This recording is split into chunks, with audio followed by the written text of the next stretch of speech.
c'est le début de tout. C'est la base de tout. C'est le lit de tout système alimentaire qui se veut durable, de tout système alimentaire qui se veut pérenne. C'est la semence, c'est le foncier, c'est l'eau, c'est les ressources humaines pour avoir une production que l'on maîtrise. Et la base de la souveraineté à ce niveau du système alimentaire, c'est la capacité à maîtriser ces facteurs de production. Si vous ne maîtrisez pas votre eau, votre main-d'œuvre, votre foncier, vos semences, vos engrais, vous ne pouvez pas aspirer à la souveraineté alimentaire. Et après cette souveraineté alimentaire,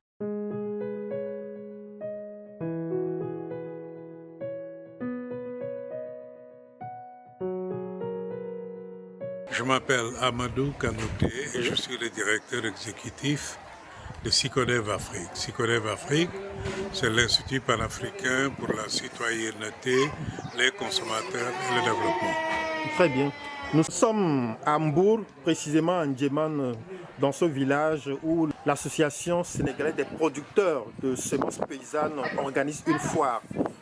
Quel est le regard que vous portez sur cette initiative de foire de semences paysannes? Il faut faire connaître les semences paysannes. Il faut que tout le monde sache que le contrôle, la maîtrise, la conservation de la semence paysanne est la première source de souveraineté alimentaire. La souveraineté alimentaire commence par la souveraineté semencière. Et donc organiser une foire où il s'agira de présenter les différentes formes de semences sélectionnées, conservées, vulgarisées, vendues, échangées par les paysans est une œuvre publique qui est saine, qu'il faut faire. Donc je me réjouis que l'ASP-SP puisse organiser cette foire. Et tenez-vous bien, c'est une foire locale qui est organisée tant que les paysans le veulent. Si demain des paysans dans une autre zone disaient on veut une foire parce que nous avons des semences paysannes à montrer, l'ASP-SP est prête à aller là-bas pour organiser cette foire. C'est cela mon regard, utile, opportune, porteuse. Une foire comme celle-là.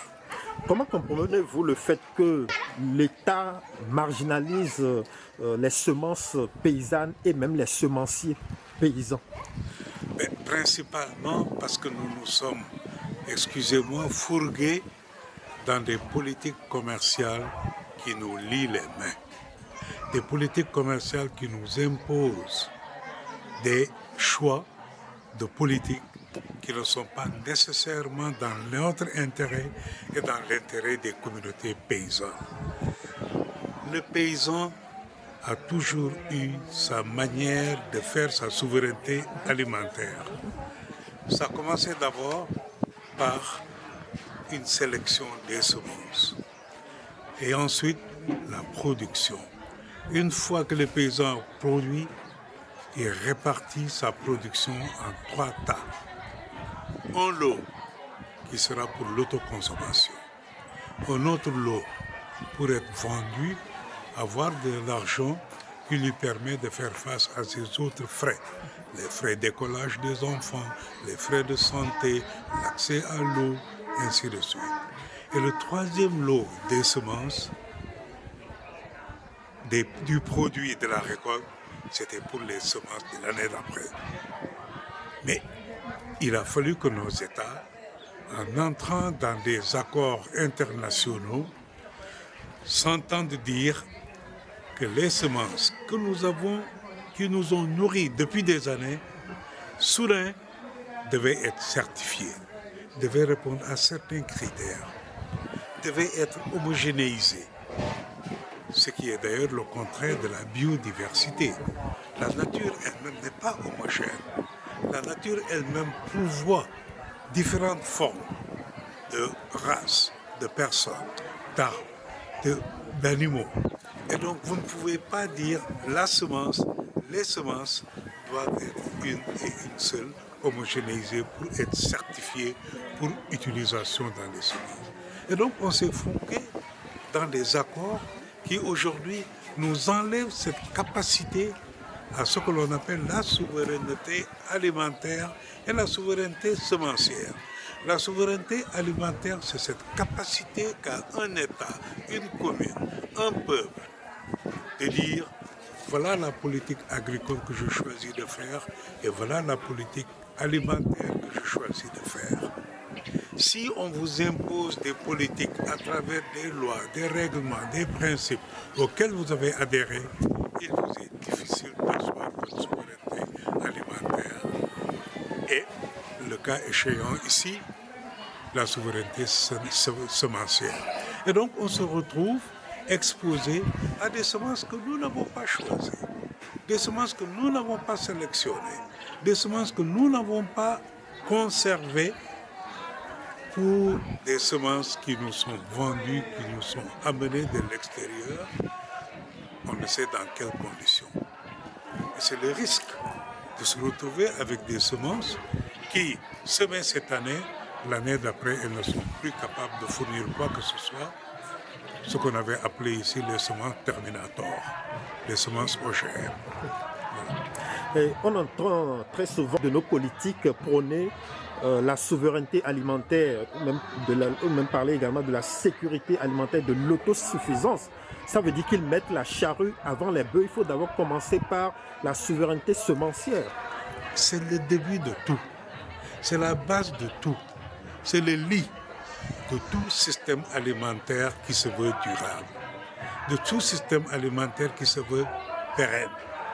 C'est la semence, c'est le foncier, c'est l'eau, c'est les ressources humaines pour avoir une production que l'on maîtrise. Et la base de la souveraineté à ce niveau du système alimentaire, c'est la capacité à maîtriser ces facteurs de production. Si vous ne maîtrisez pas votre eau, votre main-d'œuvre, votre foncier, vos semences, vos engrais, vous ne pouvez pas aspirer à la souveraineté alimentaire. Et après cette souveraineté alimentaire, après cette souveraineté que vous gagnez avec les facteurs de production, arrive la transformation après la production. Cette transformation, il faut que vous puissiez aussi la maîtriser et la contrôler. Pour arriver au troisième maillon du système alimentaire, qui est la distribution. Vous distribuez pour que nous puissions y accéder à des coûts accessibles et géographiquement accessibles, et qui respectent l'équité, de manière à ce que les paysans puissent, avec sa semence, pouvoir vendre ses produits, avoir assez d'argent pour pouvoir encore recommencer le cycle de la production. Après la distribution, c'est la consommation. Et là, il faut que nous, les consommateurs, nous puissions être avertis, nous puissions être informés de l'importance de la souveraineté semencière. Sinon, nous allons juste nous contenter de recevoir des produits qui nous viennent de l'extérieur.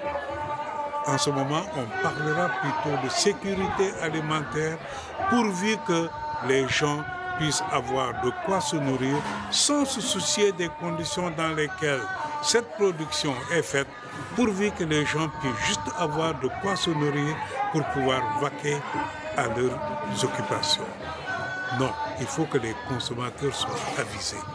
Et une foire comme celle-là a pour objet cette sensibilisation, cette information, que les consommateurs qui sont là se disent mon combat en tant que consommateur responsable est lié à la liberté des paysans, des organisations de producteurs à pouvoir maîtriser la semence. Sinon, je n'aurai pas de souveraineté alimentaire qui me permet d'avoir la consommation pérenne, la consommation durable. Aucun ventre ne doit être confié à un autre peuple. C'est le peuple lui-même, c'est les paysans eux-mêmes, les citoyens d'un pays eux-mêmes, les dirigeants d'un pays qui peuvent décider de mettre en place une politique de consommation qui est durable, en veillant à ce que le système alimentaire, dès les premières étapes, les premiers maillons, la production avec les facteurs de production puissent nous arriver en tant que consommateurs. Et une fois qu'on a consommé, il faut aussi qu'on veille dans le système alimentaire à la gestion des déchets. Quiconque produit, quiconque consomme, crée des déchets. Et il faut qu'on mette en place un système de gestion des déchets qui permet, comme un serpent qui se mord la queue, à ce que les déchets puissent être recyclés pour retourner et régénérer la terre et les facteurs de production reprennent pour retourner vers le système alimentaire. Distincte, homogène et stable. Ce sont là le statut qu'on donne aux semences prétendument certifiées. Alors ces semences-là, qui respectent ces normes-là, qu'est-ce qu'elles apportent en termes de plus-value? En termes de plus-value que ça apporte, c'est tout simplement la facilité de production à une grande vitesse et en grande quantité. Et pas au service du paysan. Exactement, ce qui est plutôt le fait de la production industrielle. Le paysan, il est à un autre niveau.